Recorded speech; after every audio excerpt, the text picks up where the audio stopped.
సోదరులారా, ఈ రాత్రికాల సమయంలో యేసు ప్రభు విశ్రాంతి దినాన చేసిన 5వ స్వస్థత కార్యాన్ని గురించిన ధ్యానాన్ని మనం కొనసాగింపు చేద్దాం. విశ్రాంతి దినాన ప్రభు చేసిన కార్యాలు, ఎందుకు ఆయన విశ్రాంతి దినాన చేస్తున్నాడో అనే విషయాన్ని మనం గతంలో కొంత చూశాం. విశ్రాంతి దినాన్ని వీడడం లేదా అంటే ధర్మశాస్త్రాన్ని వీడడం లేదు. ఎందుకంటే ధర్మశాస్త్రం రాయించింది ఆయనే, దాని నెరవేర్పు కూడా ఆయనలోనే ఉంది. ధర్మశాస్త్రము ఎవరు నెరవేర్చలేదు. ధర్మశాస్త్రం నెరవేర్చగా ఏ మనుషునికి సాధ్యం కాదు. ధర్మశాస్త్రం అంతటిని నెరవేర్చగలిగిన ఏకైక వ్యక్తి యేసు క్రీస్తు ప్రభువు మాత్రమే. ఆయన మాత్రమే ధర్మశాస్త్రాన్ని నెరవేర్చగలిగినవాడు. పాత నిబంధనలో ఉన్న ఆ లేఖన భాగాలన్నీ కూడా నెరవేర్చడానికే వచ్చాడు. అందుకే ప్రభు అన్నాడు కదా, ప్రవక్తల వచనములైనను లేఖనములైనను నేను కొట్టివేయటకు రాలేదు, వాటిని నెరవేర్చడం కొరకు వచ్చానన్నాడు. అంటే ప్రభు ఈ లోకానికి వచ్చిన కారణం ఏంటంటే ప్రవచనాలు నెరవేర్చబడాలి.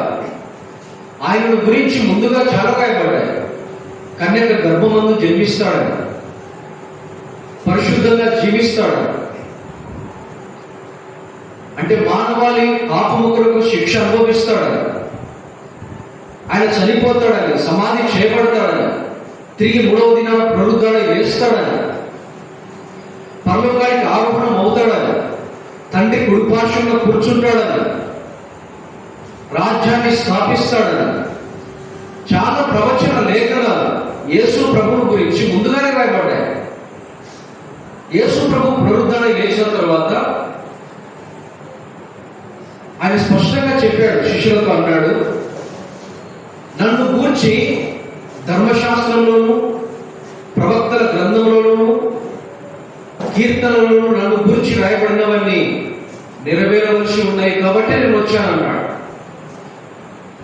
అంటే ప్రభు ఈ లోకానికి వచ్చిన కారణం ఏంటంటే ఏవైతే ముందుగా ప్రవక్తలు యేసు ప్రభువు గురించి చెప్పారో వాటిని నెరవేర్చడం కొరకు వచ్చాడు. ధర్మశాస్త్రాన్ని మీరడం లేదు, ధర్మశాస్త్రాన్ని ఆయన పాటిస్తున్నాడు. విశ్రాంతి దినాన 7 స్వస్థత కార్యాలు, వాటిలో మొదటిది చెప్పండి. మొదటిది, విశ్రాంతి దినాన ఎవరిని స్వస్థపరిచాడు?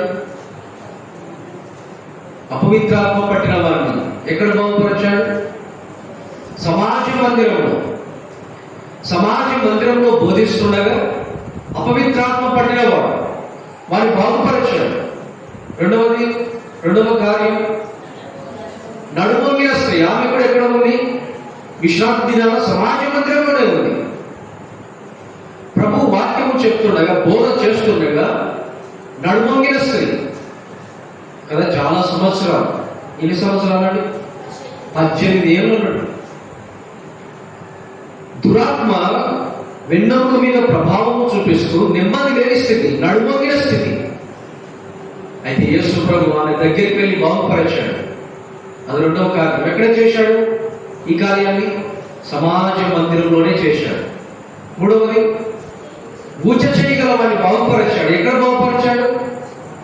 సమాజ మందిరంలోనే కదా.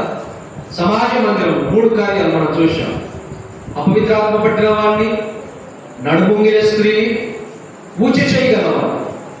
సమాజ మందిరంలో బాగుపరిచాడు. 4వది, ఎవరిని బాగుపరిచాడు? పేతురత్తను బాగుపరిచాడు. ఎక్కడ? ఇంటిలో కదా.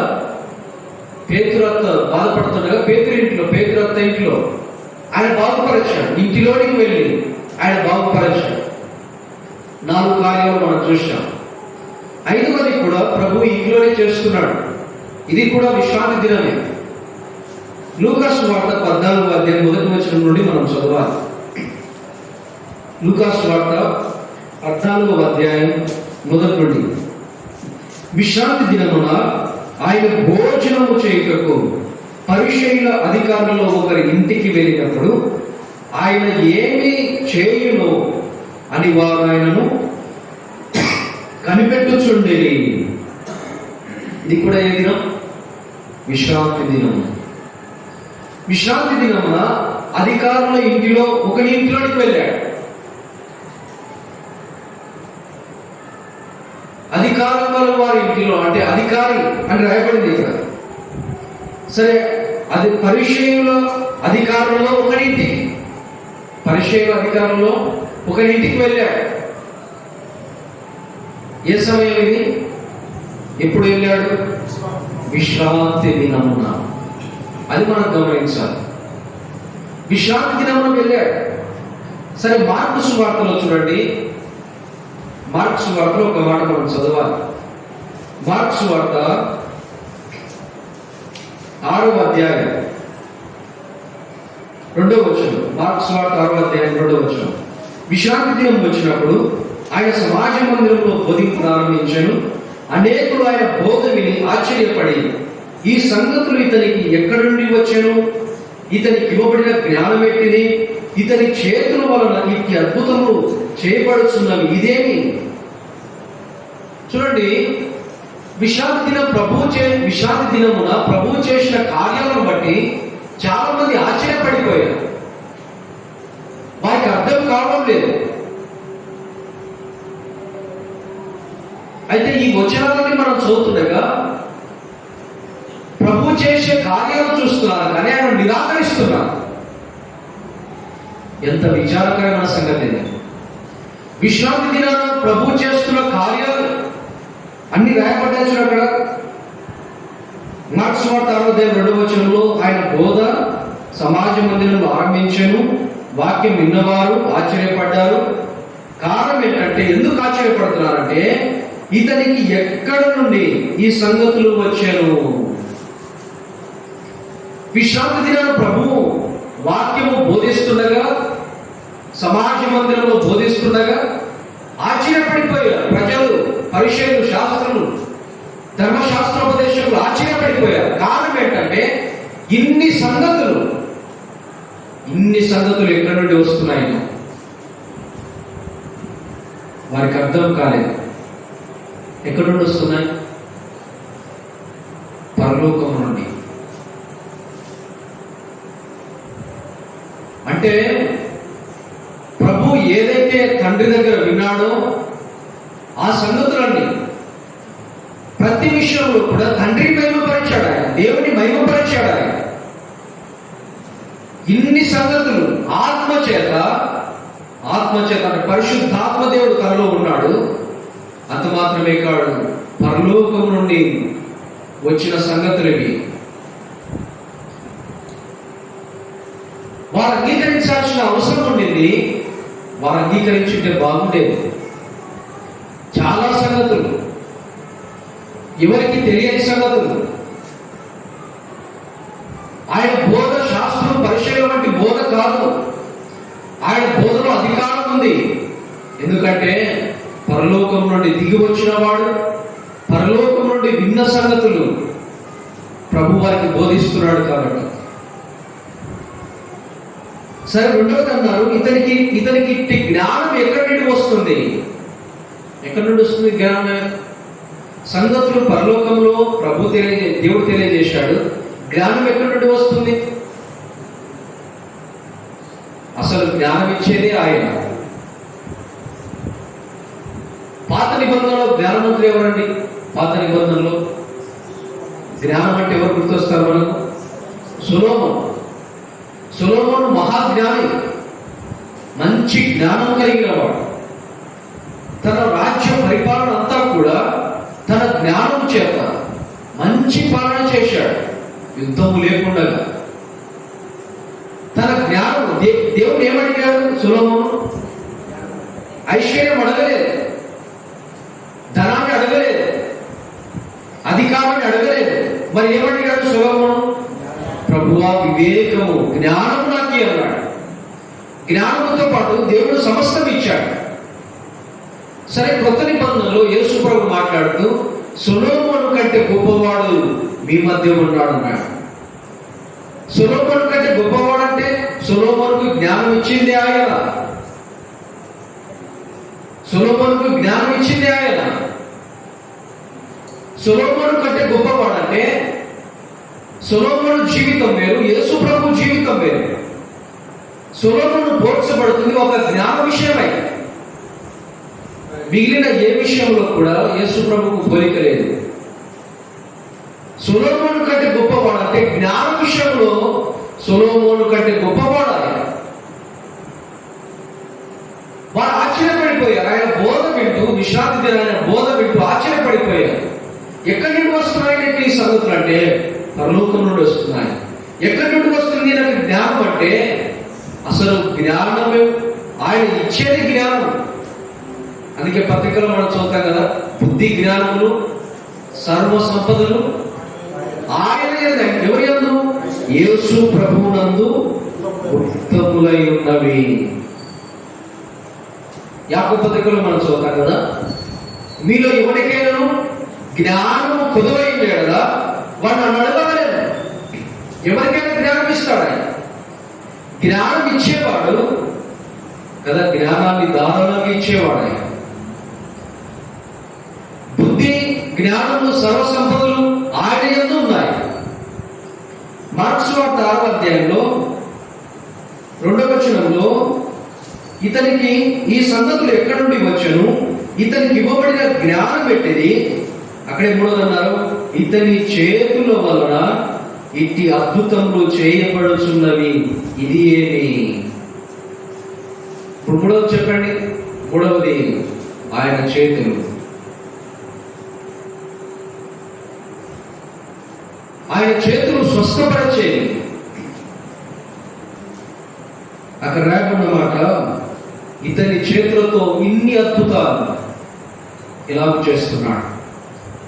గుడ్డివారు కన్నులు తెరవడం పాత నిబంధనలో లేదు. ఏదో కుష్ఠరోగి నయమాను శుద్ధిపరచబడ్డాడు, కానీ గుడ్డివారి కన్నులు పాత నిబంధనలు ఎక్కడ తెరిచినట్టు లేదు. మనం చూడం. గుడ్డివారి కన్నులు తెరిచాడు తన చేతుల ద్వారా.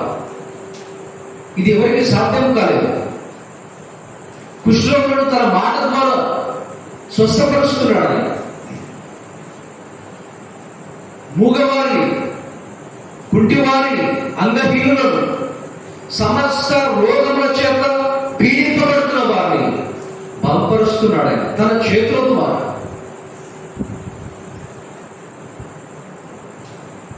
ఆయన చెయ్యి చాపి ముడితే చనిపోయిన వారు లేస్తున్నారు. ఎంత ఆశ్చర్యం ఇది! ఎవరికి సాధ్యము కాని పనులు ఇవి. దేవుని కుమారుడు ప్రభు అయిన యేసు క్రీస్తు ఈ లోకమందు ఆయన జన్మించి జీవించినప్పుడు ఆయన చేతుల ద్వారా చేసిన కార్యాలు, ఆయన దగ్గరికి వచ్చిన ఏ ఒక్కరి నిరాశతో పంపినవాడు కాదా. ఎవరైనా సరే ఆయన దగ్గరికి వచ్చినప్పుడు మేలు పొందుకునే వెళ్ళారు. ఎవరైనా సరే విశ్వసించిన ప్రతి వారికి కూడా మేలు చేశాడు ఆయన. ఆయన చేతులు, ఆయన చేతులు స్వస్థపరిచేవి, ఆయన చేతులు బాగుపరిచేవి, ఆయన చేతులు అనేక క్రియలు ఆయన చేతులు జరిగించినవి. వారు ఆశ్చర్యపడిపోయారు. సమాజ మందిరంలో ఆయన బోధకు ఆశ్చర్యపడిపోయారు. సమాజ మందిరంలో ఆయన జ్ఞానానికి ఆశ్చర్యపోయారు. సమాజ మందిరంలో ఆయన చేస్తున్న కార్యాలకు ఆశ్చర్యపడిపోయారు. ఇన్ని ప్రభు అంటే వారి కన్నుల ఎదుట ఇన్ని ప్రదర్శింపబడుతున్నా కూడా చూడండి 3వ వచనంలో చూడండి, మార్కు సువార్త 6వ అధ్యాయం 3వ వచనం. మార్కు సువార్త 6వ అధ్యాయం 3వ వచనం. ఇతడు మరియ కుమారుడు కాడా? ఇతడు యాకోబు, యోషే, యూదా, సీమోను వారి సహోదరుడు వడ్లవాడు కాడా? ఇతని సోదరి మనులందరూ మనతో ఉన్నవారు కాడా అని చెప్పుకొనొచ్చు ఆయన విషయమై అభ్యంతరపడి. ఇది చాలా ప్రమాదకరం, చాలా ప్రమాదకరం. యేసు ప్రభు విషయమై అభ్యంతరపడ్డారు. చూడండి, వారి కన్నుల ఎదుట ప్రభు యొక్క మహిమ, ప్రభు యొక్క శక్తి, ప్రభు యొక్క ప్రభావం,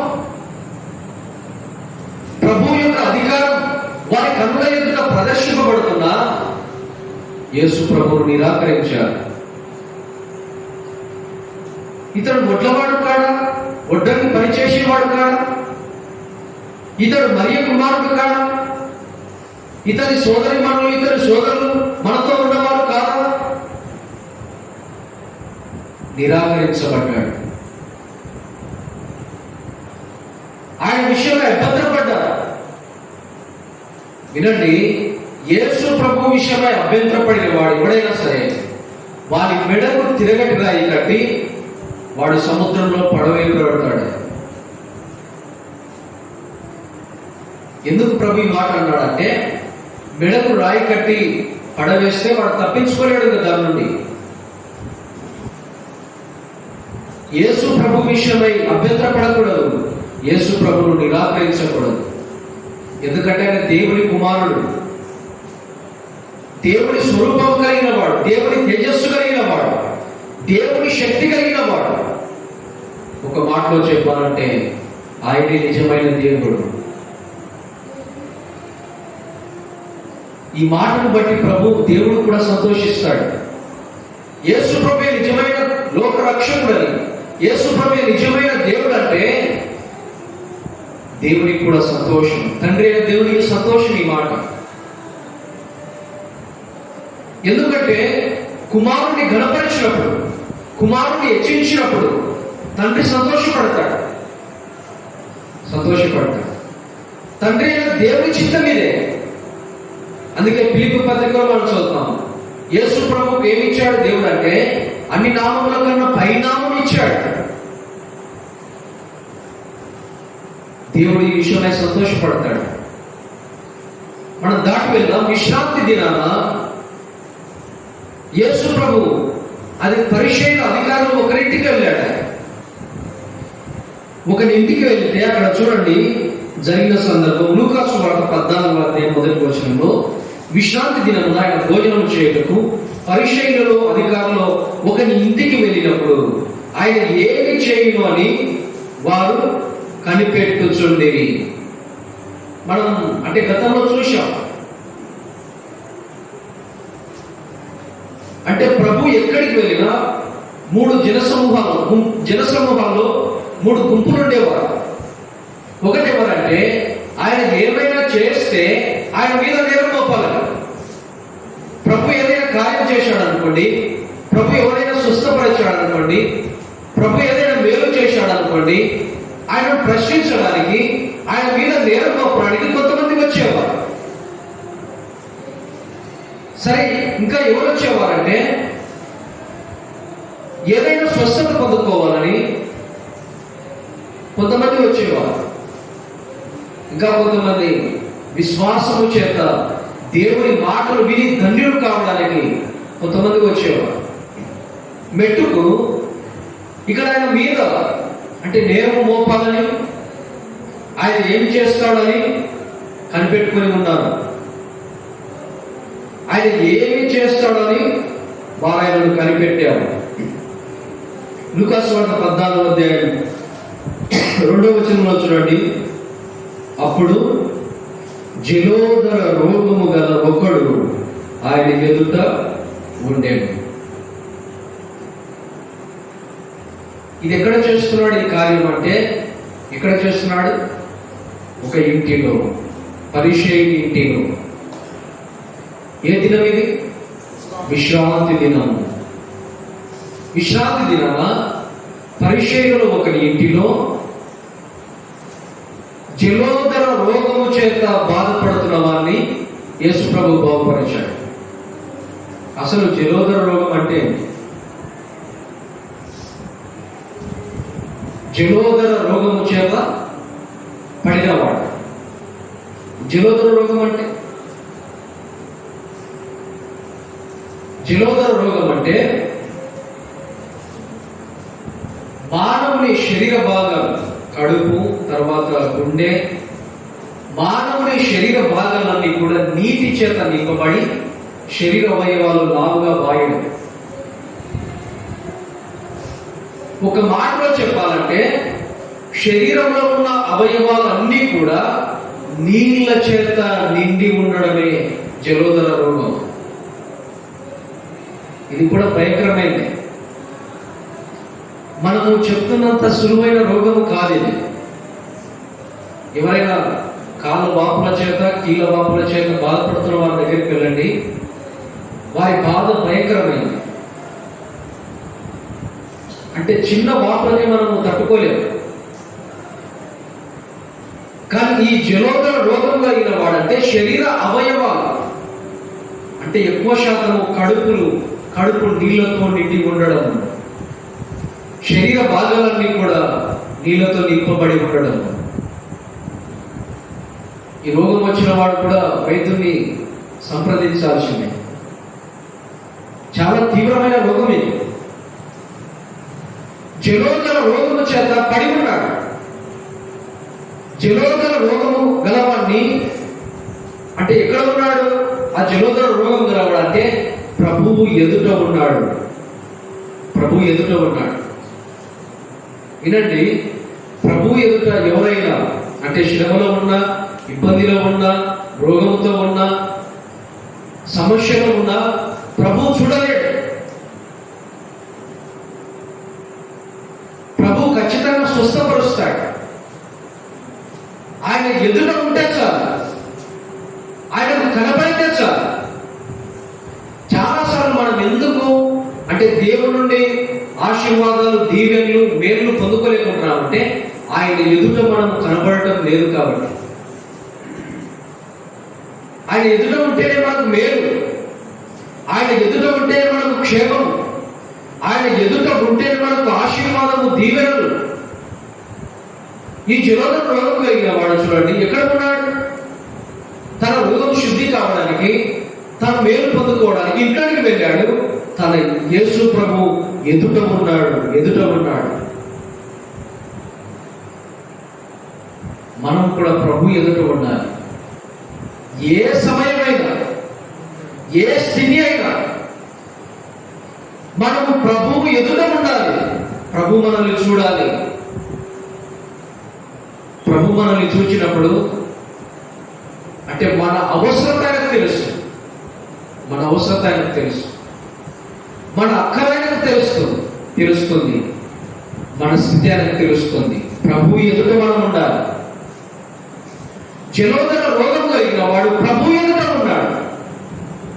ప్రభు కనికరపడడా? చెప్పండి. ప్రభు కనికరపడతాడు. ఆయన ఎవరి మీదైనా కనికరపడేవాడు. సరే, ముందు వచనంలో మనం చదువుదాం.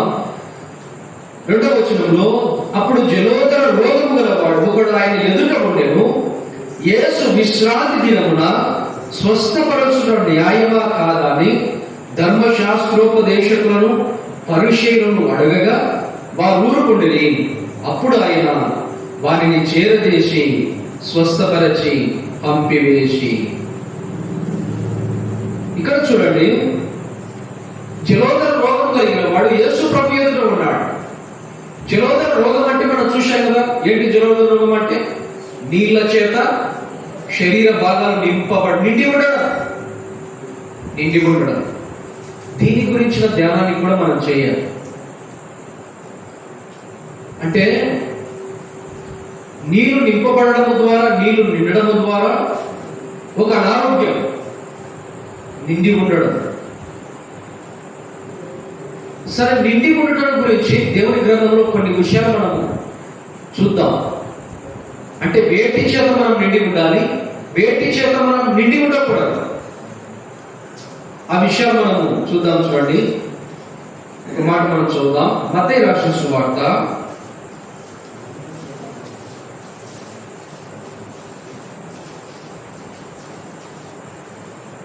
12వ ఒక మాట మనం చదువుదాం.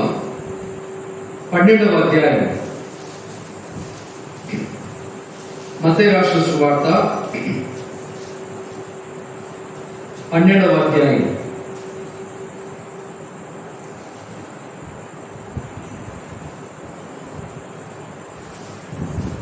వచనం 34. సర్పసంతానమా, మీరు చెడ్డవారై ఉండి ఎలాగ మంచి మాటలు పలకగలరు? హృదయము నిండి ఉండు దాన్ని బట్టి నోరు మాట్లాడరు కదా. యేసు ప్రభు చెప్పాడు, మానవుడు ఎలాగ మాట్లాడతాడు ఒక మాట అంటే, ఎలాగ మనం మాట్లాడతామంటే, హృదయము దేని చేత నింపబడుతుందో చెప్పండి. ఇప్పుడు మన నోరు అదే మాట్లాడుతుంది. హృదయము నిండిన దాన్ని బట్టి నోరు మాట్లాడుతుంది. నువ్వు మాట్లాడాలంటే మొదట ఎక్కడ నింపబడాలి? ఎక్కడ నింపబడుతుంది? హృదయం నింపబడుతుంది. హృదయం నిండిన దాన్ని బట్టి నోరు మాట్లాడుతుంది. హృదయం దేవుని వాక్యము చేత నింపబడింది అనుకోండి, ఇప్పుడు నోరు ఏం మాట్లాడుతుంది? దేవుని వాక్యాన్ని మాట్లాడుతుంది. హృదయము చెడు మాటలతో నింపబడింది అనుకోండి, నోరు ఏం మాట్లాడుతుంది? మంచి మాట మాట్లాడుతుందా? నోరు చెడ్డ మాటలే మాట్లాడుతుంది. సజ్జనుడు దుర్జనుడు గురించి కింది వచనాలను తెలియజేశాడు. మంచివాడు వాడేం చేస్తాడు? మంచి చేస్తాడు. చెడ్డవాడు చెడే చేస్తాడు, చెడ్డ మాటలే పలుకుతాడు. కాబట్టి హృదయం నిండిన దాన్ని బట్టి నోరు మాట్లాడుతుంది. అయితే మన హృదయం దేని చేత నింపబడింది? మంచి మాటల చేతనేనా? దేవుడి వాక్యము చేతనే మన హృదయం నింపబడిందా? ఆలోచన చేయండి. హృదయం దేని చేత అయితే నింపబడుతుందో నోరు అదే మాట్లాడుతుంది.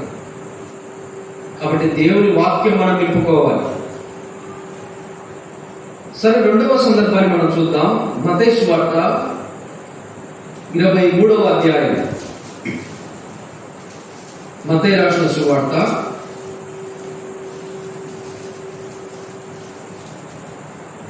23వ అధ్యాయం 28వ వచనం.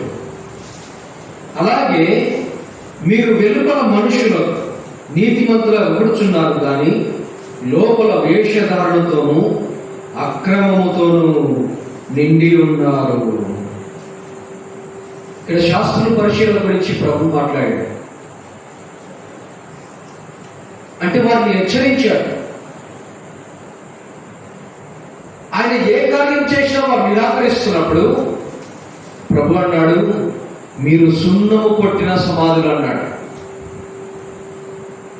సున్నం కొట్టిన సమాధి ఎట్లా ఉంటుందండి? పైన ఎలా ఉంటుంది? సున్నం కొడితే సమాధికి పైన తెల్లగా కదా. సమాధి పైన ఎలా ఉంది? సమాధి ఉంది అలంకరించబడి తెల్లగా చాలా బాగా కనపడుతుంది. కానీ లోపల కుళ్ళిపోయిన ఎముకలు. శాస్త్రులు పరిశీలన గురించి మాట్లాడాడు. మీరు సున్నము కొట్టిన సమాధులు, పైకి నీతిమంతులుగా కనబడతారు కానీ లోపల వేషధారణ ఉంది. పైకి నీతిమంతులుగా కనబడతారు కానీ మీ లోపల అక్రమము ఉంది. అక్రమము చేత నిండిపోయిన వారు మీరు. చూశారా? మన హృదయము చెడు మాటలతో నిండి ఉండకూడదు. మన హృదయము అక్రమము వేషధారణతో నిండి ఉండకూడదు. ప్రభు దాన్ని హెచ్చరించాడు. అలా ఉండకూడదు అన్నాడు ఆయన. మరి ఎలా ఉండాలి?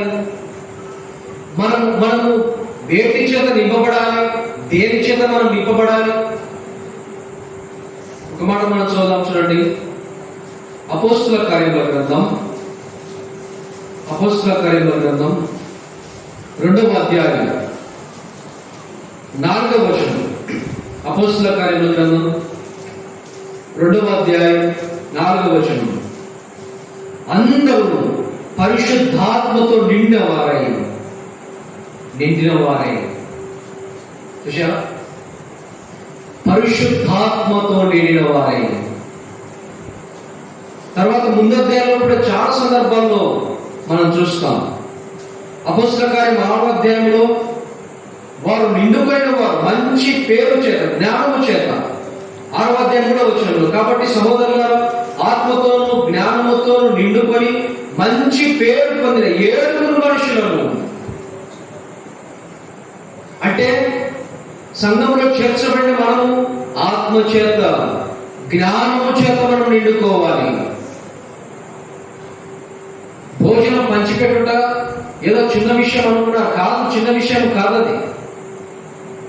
దేవుని పరిచర్య చేయడానికి ఎలా ఉండాలి? భోజనం పెట్టేవాడైనా వారికి మంచి పేరు ఉండాలి, వారికి మంచి సాక్ష్యం ఉండాలి, దేవుని ఆత్మ చేత జ్ఞానం చేత నింపబడి ఉండాలి. అర్హత చెప్పాడు. ఆహారం పంచిపెట్టుటకు కూడా అర్హత చెప్పాడు. నిండుకొని ఉండాలి, ఆత్మ చేత జ్ఞానము చేత మంచి పేరు కలిగి, మంచి సాక్ష్యం కలిగి ఉండాలి. పరిశుద్ధాత్మ చేత నింపబడిన అనుభవంలో ఉండాలి. ఎప్పుడు మనలోకి వస్తాడు పరిశుద్ధాత్మ దేవుడు? యేసు ప్రభువు సొంత రక్షకుడుగా అంగీకరించినప్పుడు ఆయన మనలోనికి వస్తాడు, మనలో ఉంటాడు, మనల్ని నింపుతాడు తన ఆత్మ చేత. మనము కూడా నింపబడాలి. దేని చేత నింపబడాలి? పరిశుద్ధాత్మ దేవుని చేత నింపబడాలి. వేటి చేత నింపబడాలి? జ్ఞానముతో, ఆత్మతో నింపబడాలి. మంచి పేరు, మంచి సాక్ష్యము మనం కలిగి ఉండాలి. ఇంకొక మాట చూద్దాం, చూడండి. ఫిలిప్పీయులకు రాసిన పత్రిక, ఫిలిప్పీయులకు రాసిన పత్రిక 1వ అధ్యాయం. దేని చేత మనం నింపబడాలంటే, ఫిలిప్పీయులకు రాసిన పత్రిక 1వ అధ్యాయం 9-10 వచనాలు కలిసి ఉన్నాయి, చదువుదాం. మీరు శ్రేష్టమైన కార్యములను వివేచింపగల వారగుటకును మీ ప్రేమ తెలివితోను సకల విధమైన అనుభవ జ్ఞానముతో కూడినదై అంతకంతకు అభివృద్ధి పొందవలననియు, ఇందువలననే దేవుని మహిమయు స్తోత్రము కలుగునట్లు మీరు యేసు క్రీస్తు వలనైన నీతి ఫలములతో నిండుకొనిన వారై క్రీస్తు దినములకు నిష్కపటులుగాను నిర్దోషులుగాను కావాలని ప్రార్థించుచున్నాను. దేని చేత మీరు నింపబడాలంటాం? యేసు క్రీస్తు వలనైన నీతి ఫలము చేత మనం నింపబడాలి. పౌలు ప్రార్థన ఇదే. ఫిలిప్పీలో ఉన్నవారు తెలివితోను, ప్రేమతోను, మంచి జ్ఞానముతోను ఉండాలి. మనము కూడా ఉండాలి. తెలివితోను, ప్రేమతోను, అనుభవ జ్ఞానముతోను మనం ఉండాలి. అంత మాత్రమే కాదు, అక్కడ అమూల్యమైన సంగతి చెప్పాడు. యేసు క్రీస్తు వలనైన నీతి ఫలముతో నిండుకొని ఉండాలి. ఎంత మంచి ప్రార్థన ఇది, పౌలు చేసిన ప్రార్థన. విశ్వసించిన మనము, విశ్వాసం ఉంచిన మనము యేసు క్రీస్తు వలన నీతి ఫలముతో మనం నిండుకొని ఉండాలి. అంటే ప్రభు ఎలాగైతే ఈ లోకంలో నడుచుకున్నాడో ఆయనను పోలి మనం నడుచుకోవాలి.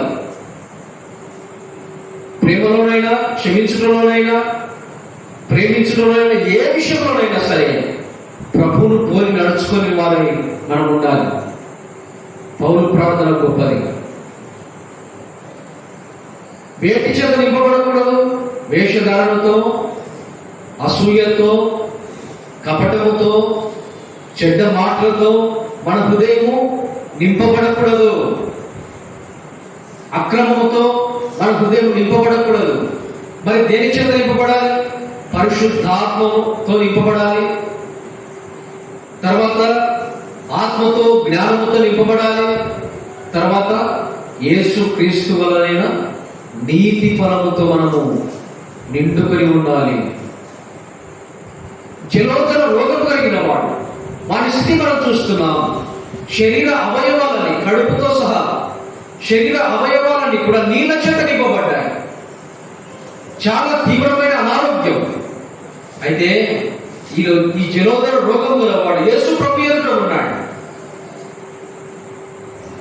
యేసు ప్రభు ఎదుట ఉంటే ప్రభు వారిని ఒక ప్రశ్న అడిగాడు. ఏమని అడిగాడు? ధర్మశాస్త్రోపదేశకులను, పరిచయులను అడిగిన మాట, విశ్రాంతి దినమున స్వస్థపరచుట న్యాయమా కాదా? ప్రభు అడిగిన ప్రశ్న ఇది. విశ్రాంతి దినాన ఏ పని చేయకూడదు అన్నాడు. పాత నిబంధనలో కట్టెలేరుతున్న వాడిని రాళ్ళతో కొట్టి చంపారు విశ్రాంతి దినాన. కారణం ఏంటంటే దేవుడు ఆరాధన వరకు ఇచ్చాడు. ఎందుకు రాళ్ళతో కొట్టి చంపాడంటే వారు రాతపూర్వకంగా ఇచ్చారు ఒకటి. రెండవది, ప్రారంభ దశలోనే వారు దేవుని ఆజ్ఞను వెళితే దేవుని శిక్ష ఎంత కఠినంగా ఉందో ఉండడానికి ప్రారంభంలో దేవుడు దాన్ని చేశాడు.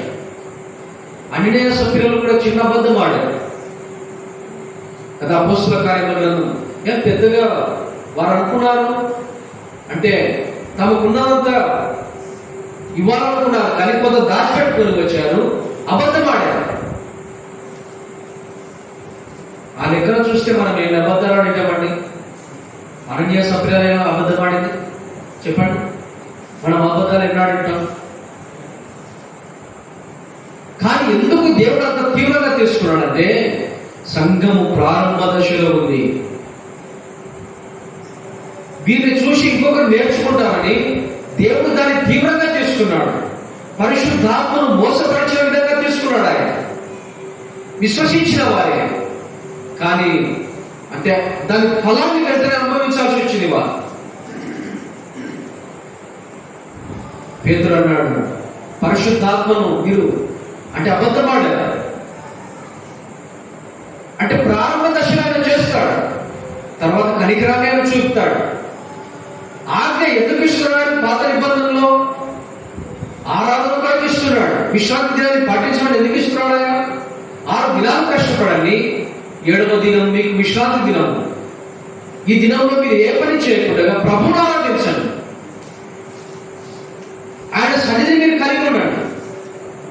చూడండి, మీరు ఆరాధన కొరకు ఇస్తే మీరు చేసేది ఏంటంటే విశ్రాంతి దినం వస్తే అంటే యూదులు ఎంత నిష్ట కలిగిన వారంటే విశ్రాంతి దినము నడవడం కూడా ఒక పని, అది నడవడం కూడా ఒక పని. వారి సమాజ మందిరం ఎంతైతే ఉందో, ఎంత దూరం అయితే ఉందో అంతవరకే నడుస్తారు. సమాజ మందిరం దాటి వెళ్ళారనుకోండి, ఇప్పుడు నడవడం కూడా ఏంటంటే వీరికి పని. చూడండి, దేవుడు అలా చెప్పాడా? ఆరాధించమన్నాడు ఆయన. వీరేం చేశారు? విశ్రాంతి దినమున సమాజ మందిరం ఎక్కడైతే ఉందో అంతవరకే నడవాలి. దాన్ని దాటి నడిచారు అనుకోండి, అదేంటి పని.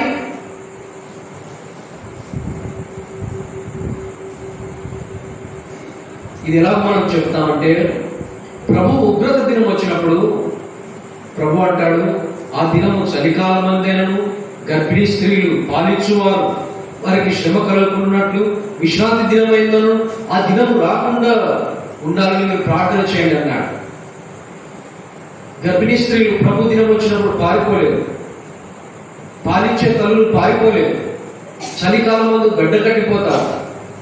విశ్రాంతి దినం వారు విశ్రాంతి దినం సమాజ మందిరం దాటి వెళ్ళలేదు, ప్రభు ఉగ్రత దినం తప్పించుకోలేదు. కాబట్టి విశ్రాంతి దినం ప్రభు దినం రావద్దని ఆయన కోరుకున్నాడు, కోరుకోమని ప్రార్థన చేయమన్నాడు. కారణం ఏంటంటే విశ్రాంతి దినాల సమాజ మందిరం ప్రార్థన మందిరం ఎక్కడ ఉందో అక్కడి వరకే వెళ్తారు. చూడండి ఎంత ఆచారం పాటిస్తున్నారు వారు. వెన్నులు తెంచేది ఒక పని,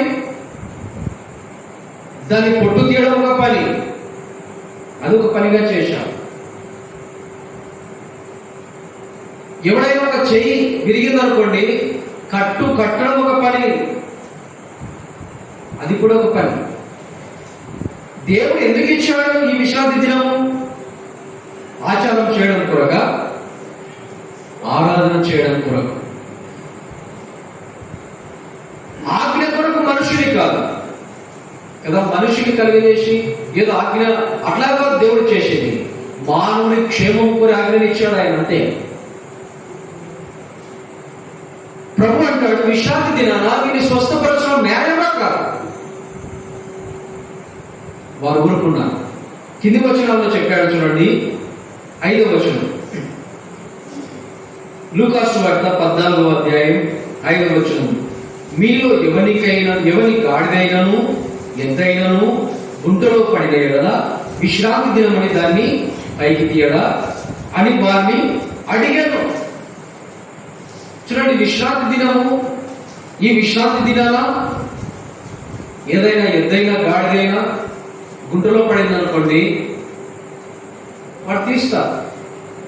కారణం ఏంటంటే అపాయకరమైన స్థితిలో ఉన్నప్పుడు ఇంకా విశ్రాంతి దినంతో పని లేదు వారు. అంటే మరణకరమైన ఉన్నప్పుడు విశ్రాంతి దినంతో పని లేదు. ఒక ఎద్దైనా ఒక గాడిదైనా ఒక గుంటలో పడింది అనుకోండి, దానికి స్వరం లేదు, అంటే మాట్లాడలేదు. కాబట్టి మానవుడు దాని ఎడల కనికరపడి దాన్ని పైకి తెస్తాడు. చూడండి, ఒక ఎద్దైనా గాడిదైనా గుంటలో పడినప్పుడు, గోతిలో పడినప్పుడు మానవుడే కనికరపడుతున్నాడు కదా, మానవుడే దాన్ని పైకి తీస్తున్నాడు కదా. మరి మనల్ని కలుగజేసిన ప్రభు కనికరం ఉన్నదా? మానవులమైన మనమే ఏదైనా ఆపదలో ఉన్నప్పుడు, ప్రమాదంలో ఉన్నప్పుడు, అపాయకరమైన స్థితిలో ఉన్నప్పుడు మానవులమైన మనమే కనికరపడినప్పుడు మనల్ని కలుగజేసిన సృష్టికర్త ఆయన కనికరపడడా? అందుకే వారిని గద్దించాడు. విశ్రాంతి దినంలో స్వస్థపరచడం న్యాయమా కాదు? మీరే చెప్పండి. వారు సమాధానం ఇవ్వలేకపోయారు. యేసు ప్రభు అడిగిన చాలా వాటికి వారి దగ్గర సమాధానం లేదు. ఎందుకంటే ఆయన ప్రశ్నలు అలాంటివి. ఎందుకంటే ఆయన ప్రశ్నలన్నీ కూడా వాక్యానుసారమైనవి. ఆయన ప్రశ్నలన్నీ కూడా దేవుని చిత్తము నెరవేర్చేవి. కాబట్టి వారి దగ్గర సమాధానం లేదు. లూకాసు సువార్త 14వ అధ్యాయంలో చూడండి, వాడిని చేరదీశాడు. చూడండి ఒక మాట అక్కడే, లూకాసు సువార్త 14వ అధ్యాయం 4వ వచనం. యేసు విశ్రాంతి దినంలో స్వస్థపరచుట న్యాయమా కాదా అని ధర్మశాస్త్రోపదేశకులను పరిచయులను అడగగా వారు ఊరుకొండిరి. అప్పుడు ఆయన వారిని చేరదీసి స్వస్థపరచి పంపివేసి. 3 విషయాలు చూశాం కదా. ఒకటి ఏంటి చెప్పండి మీరే? ఒకటి చేరదీశాడు, రెండవది స్వస్థపరచాడు, మూడవది పంపివేశాడు. జలోదర రోగం కలిగిన వాడు యేసు ప్రభు ఎదుట ఉండగా వాడిని చేరదీశాడు. చేరదీయడం అంటే దగ్గరికి తీసుకోవడం. చేరదీయడం గురించి పాత నిబంధనలో ఒక అద్భుతమైన మాట రాయబడించుకోండి. 27వ కీర్తన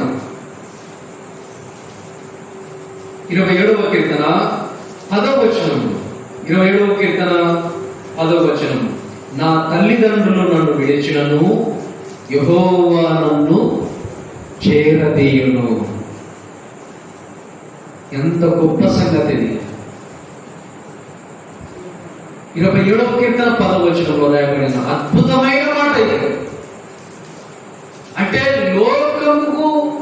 లోకానికి అతీతమైన ప్రేమ దేవుడి దగ్గరే ఉందని తెలియజేసే మాట ఇది. లోకంలో ఉన్న తల్లిదండ్రులకు తర్వాత దేవుడి ప్రేమకు ఉన్న వ్యత్యాసం ఇది. 27వ కీర్తన 10వ వచనంలో నా తల్లిదండ్రులను విడిచిన యెహోవా నన్ను చేరదీయును. చూశారా? తల్లైన మనల్ని విడిచిపెడుతుందేమో కానీ, తండ్రైన మనల్ని విడిచిపెట్టవచ్చేమో కానీ దేవుడు మనల్ని విడిచిపెట్టేవాడు కాదు. ఏ సమయమైనా, ఏ స్థితి అయినా ఆయన చేరదీసేవాడు, చేరదీస్తాడు.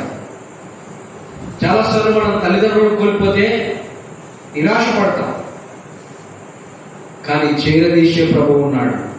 ఆయన చేరదీస్తాడు. యెహోవా నన్ను చేరదీయును, యెహోవా నన్ను చేరదీస్తాడు. యెహోవా అంటే రక్షకుడు. చూడండి, యేసు ప్రభువు కూడా ఇక్కడ తల్లిదండ్రులు విడిచిన యెహోవా చేరదీయును. యేసు ప్రభువులో చూడండి, ఇప్పుడు ఆయన ఇప్పుడు రక్షకుడు. జలోదర రోగం కలిగిన వాడిని ఆయన చేరదీశాడు. పాత నిబంధనలో యెహోవా అనే పేరుకు అర్థం రక్షకుడు. క్రొత్త నిబంధనలో యేసు అనగా కూడా రక్షకుడే. ఆయన కూడా చేరదీస్తాడు. ఎవరినైనా చేరదీస్తాడు. ఆయన ఎవరినైనా చేరదీస్తాడు. ఎవరినైనా అంటే ఎవరినైనా చేరదీస్తాడంటే ఒక మాట మనం చూద్దాం. చూడండి, లూకా రాసిన సువార్త 15వ అధ్యాయం 1వ వచనం. లూకా సువార్త 15వ అధ్యాయం 1వ వచనం. ఒకప్పుడు సమస్తమైన సుంకరులను పాపులను ఆయన బోధ వినుటకు ఆయన దగ్గరికి వచ్చుచుండగా శాస్త్రులు పరిచయం చూచి ఇతడు పాపులను చేర్చుకొని. చూశారా యేసు ప్రభు ఎంత ప్రేమ కలిగిన వాడు. ఇక్కడ రాయబడేది యేసు ప్రభు దగ్గరికి ఎవరు వస్తున్నారంట? సమస్తమైన అంటే సుంకరులు, పాపులు యేసు ప్రభు దగ్గరికి వస్తుంటే ఆయన ఏం చేశాడు? వెళ్ళగొట్టాడు, రాబోతాన్ని నిరాకరించాడు. చెప్పండి. సమస్తమైన సుంకరులు, పాపులు యేసు ప్రభు దగ్గరికి వస్తుంటే వారిని చేరదీసిన వాడు. ఏ ఒక్కరిని దూరపరిచిన వాడు కాదు, అందరినీ చేరదీసిన వాడు. జలోదర రోగిని చేరదీశాడు. సమస్తమైన సుంకరులు, పాపులు ఆయన దగ్గరికి వస్తుంటే ఆయన చేరదీశాడు. తల్లిదండ్రులు విడిచిన ఆయన చేరదీసేవాడిగా ఉన్నాడు. ఈ రాత్రి కాల వేళ నువ్వు పాపములో ఉన్నా నిన్ను చేరదీసుకునేవాడు ఆయన. అంటే పాపములో ఉంటే ఆయన దగ్గరికి రావాలి, ఆయన ఎద్దుకు రావాలి. పాపం ఆయన దగ్గరికి వచ్చినప్పుడు ఆయన చేరదీశాడు. సమస్తమైన సుంకరులు, సమస్తమైన పాపలు యేసు ప్రభు దగ్గరికి వచ్చినప్పుడు చేరదీశాడు. ఈ రాత్రికాల సమయంలో ఆయన మనల్ని చేరదీసేవాడు. నువ్వెంత ఘోర పాపమైన పర్వాలేదు, ఆయన దగ్గరికి వస్తే ఆయన నిన్ను చేరదీస్తాడు.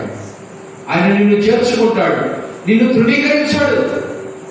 నీ పాపాన్ని బట్టి నిన్ను వెలివేయాడు, నీ పాపాన్ని బట్టి ఆయన నిన్ను దూరపరచాడు. కారణం ఏంటంటే ఆయన ఈ లోకానికి వచ్చిన కారణం ఏంటంటే పాపాత్మలమైన మనల్ని రక్షించడం కొరకు వచ్చాడు, పాప శిక్షను అనుభవించడం కొరకు వచ్చాడు, దేవుని ఉగ్రత ఆయన అనుభవించడానికి వచ్చాడు.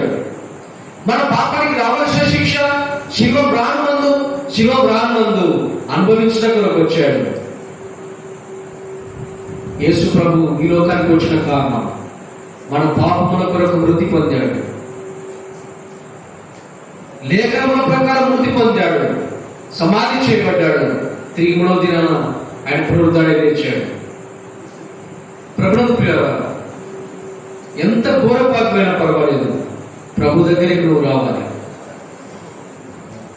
ప్రభు నిన్ను తృణీకరించాడు, ప్రభు నిన్ను చేరదీస్తాడు, నిన్ను చేర్చుకుంటాడు, నీకు ఉచితమైన రక్షణ ఇస్తాడు. నేను ముగింపులో ఉన్నాను.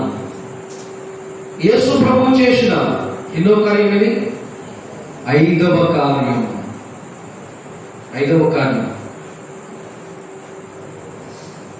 జలోదర రోగిని ఆయన బాగుపరిచాడు. జలోదర రోగం అంటే శరీర అవయవాలన్నీ, కడుపు కూడా నీళ్లతో నిండి ఉండడం. వాడిని బాగుపరిచాడు, స్వస్థపరిచాడు. విశ్రాంతి దినాన 7 స్వస్థత కార్యాలు యేసు ప్రభు చేశాడు. ధర్మశాస్త్రాన్ని మీరడం లేదా, ఆయన ధర్మశాస్త్రాన్ని నెరవేరుస్తున్నాడు. ధర్మశాస్త్రాన్ని ఆయన నెరవేరుస్తున్నాడు. 5 కార్యాలు మనం చూశాం. మొదటి కార్యం చెప్పండి, ముగింపు చేద్దాం. మొదటి కార్యం, అపవిత్రాత్మ పట్టిన వాడిని సమాజ మందిరంలో బాగుపరచుతారు. 2వ కార్యం, నడుమొంగిన స్త్రీని సమాజ మందిరంలో, ఆమె కూడా అపవిత్రాత్మ చేత బాధపడుతుంది, బాగుపరిచాడు. ఇది 2వ కార్యం. 3వ కార్యం, ఊచ చేయగలవాడిని సమాజ మందిరంలోనే బాగుపరిచాడు. 4వ కార్యం చెప్పండి గట్టిగా, పేతురు అత్త జ్వరంతో బాధపడుతుండగా ఇంటిలోకి వెళ్ళి ఆయన బాగుపరిచాడు. ఇది 4వ కార్యం. ఇది 5వ కార్యాన్ని, అంటే 5వ స్వస్థత కార్యాన్ని మనం చూసాం. ఆయన చేసిన కార్యం ఎక్కడ చేశాడు? పరిచర్యలో, ఒక అధికారంలో, ఒక ఇంటిలో ఏ దినాన చేశాడు? విశ్రాంతి దినాన. ఎవరిని బాగుపరిచాడు? జలోదర రోగము చేత బాధపడుతున్నామా. ఎలా బాగుపరిచాడు? చేరదీశాడు.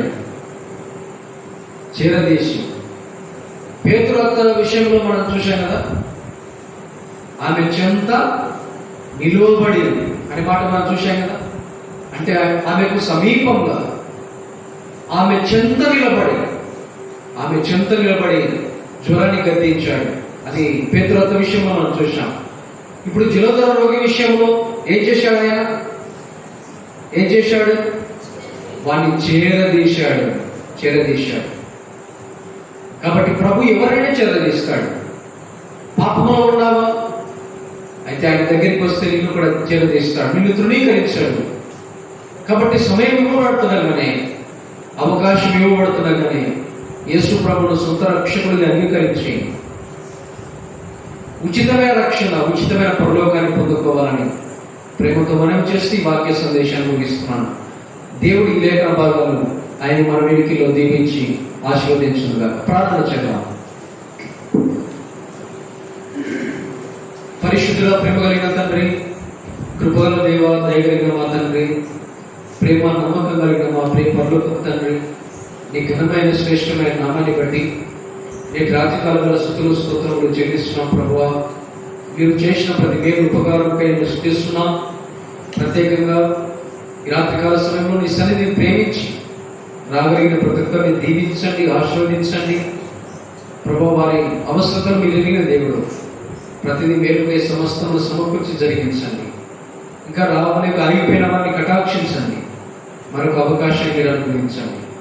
విశ్రాంతి దినాన మీ ప్రియ కుమారుడు మా ప్రభువైన యేసుక్రీస్తు జరిగించిన 7 స్వస్థత కార్యాల్లో ఈ దినాన 5వ స్వస్థత కార్యాన్ని ధ్యానం చేయడానికి మీ కృపను మాకు అనుగ్రహించినందుకై నేను స్తుతిస్తున్నాం. ప్రభువా, మీ చిత్తమైతే మరలా ఒక సమయాన్ని మేము మీ కుమారుడు చేసిన కార్యాలు ధ్యానించడానికి మీ కృపను అనుగ్రహించడానికి ముందున్న సమయాన్ని మమ్మల్ని మేము మీ దయగల హస్తాలకు అప్పగించుకున్నాం. ప్రభువైన యేసుక్రీస్తు నామమున స్తుతించి ప్రార్థించడి వేడుకుంటున్నాము తండ్రి. ఆమేన్. మీ అందరికీ